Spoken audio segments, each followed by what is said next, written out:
Perkenalkan, nama saya Septian Aditya dengan NIM C1B024169 dari kelompok 4. Di sini saya akan menjelaskan pengertian dari statistika. Pengertian secara umum. Pada dasarnya, statistika ini menjadi bagian dari ilmu matematika yang secara khusus membahas tentang bagaimana cara-cara pengumpulan, analisis, sekaligus penafsiran data. Pengertian menurut para ahli. Cukup banyak ahli yang berpendapat mengenai definisi dari statistika. Menurut Gaspard 1989, statistika adalah ilmu pengetahuan yang berkaitan dengan cara-cara pengumpulan data, pengolahan, serta analisisnya, penarik kesimpulan, hingga pembuatan keputusan yang cukup beralasan berdasarkan fakta. Menurut Furqon 1999, statistika menjadi bagian dari ilmu pengetahuan, body of knowledge, yang mempelajari cara-cara penarikan sampel, pengumpulan data, serta analisis dan penafsiran datanya. Assalamualaikum warahmatullahi wabarakatuh. Perkenalkan, nama saya Sahrul Hidayatullah dari kelompok 4 dengan NIM C1B024089. Saya akan menjelaskan materi, jenis-jenis statistika, dan juga skala pengukuran. Adapun jenis-jenis statistika diantaranya yang pertama yaitu statistika deskriptif, merupakan penganalisan dan menggambarkan sekelompok data hasil penelitian yang tidak digunakan dalam pengambilan kesimpulan yang sifatnya luas atau generalisasi. Lalu yang kedua, statistika referensial, merupakan kaitan dengan generalisasi pada populasi. Statistika ini digunakan untuk mengambil keputusan atau penarikan kesimpulan pada subjek yang jumlahnya banyak, yakni pada populasi.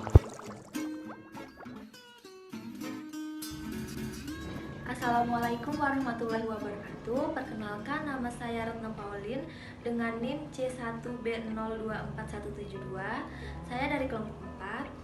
Di sini saya akan menjelaskan materi tentang variabel dalam statistika. Jenis-jenis variabel dalam statistika. Pada dasarnya, variabel digolongkan menjadi dua, yaitu variabel kualitatif dan variabel kuantitatif. Variabel kualitatif juga disebut variabel kategorikal karena memiliki nilai yang hanya dapat ditempatkan ke dalam kategori seperti iya dan tidak. Contohnya, apakah Anda siswa SMA Negeri 2 Jombang? Apakah iya atau tidak?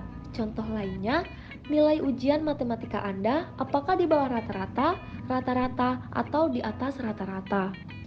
Sedangkan variabel kuantitatif atau numerik memiliki nilai yang mewakili kuantitas.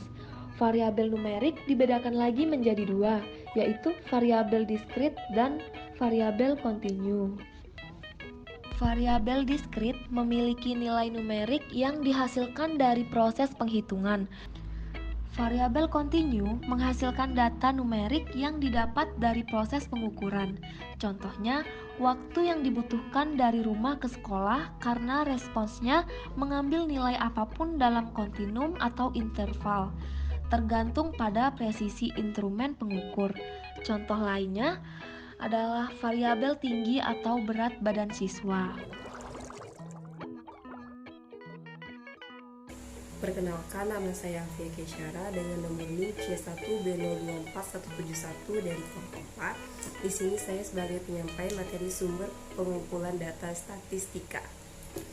Metode pengumpulan data primer. Dua kategori utama metode pengumpulan data primer adalah kuantitatif dan kualitatif. Metode kuantitatif meneliti data numerik dan analisis statistika, sedangkan metode kualitatif meneliti data non-numerik dan perilaku serta motivasi partisipan. Beberapa metode kuantitatif adalah sebagai berikut. 1. Ada percobaan, yang kedua wawancara terstruktur, ketiga kuesioner tertutup, dan keempat tes standar. Sedangkan metode pengumpulan data kualitatif memiliki contoh seperti berikut: wawancara mendalam, kelompok fokus, studi kasus, dan kuesioner terbuka.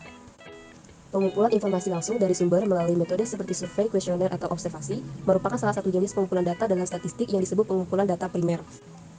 Pengumpulan data sekunder merupakan jenis lainnya yang melibatkan pengumpulan data dari sumber yang sudah ada sebelumnya, seperti basis data, dokumen historis, atau catatan publik.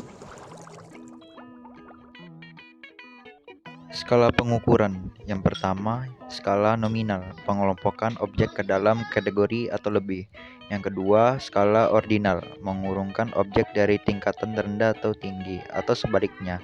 Lalu yang ketiga, skala internal, memiliki jarak nilai antara satu dan lainnya sama, tidak memiliki nol mutlak. Lalu yang keempat, skala rasio, memiliki jarak nilai antara yang satu dan lainnya sama, memiliki nol mutlak.